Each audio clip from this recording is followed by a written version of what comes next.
Now once you've soldered that in place, you can use the wire cutters, flat side down like that, and just gently cut the wires off. Next thing we can solder in is the switch. You've got 3 connections there, and those go through those connections. So turn it over, you can see it says SW1. Push it in like that. They don't stick out very much, but very much. Again, bulldog clip. Make sure the solder's nice and straight. And again, put the soldering iron on the connection. 1, 2, 3.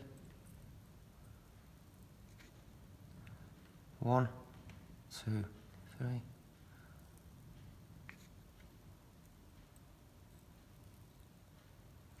And then that's complete.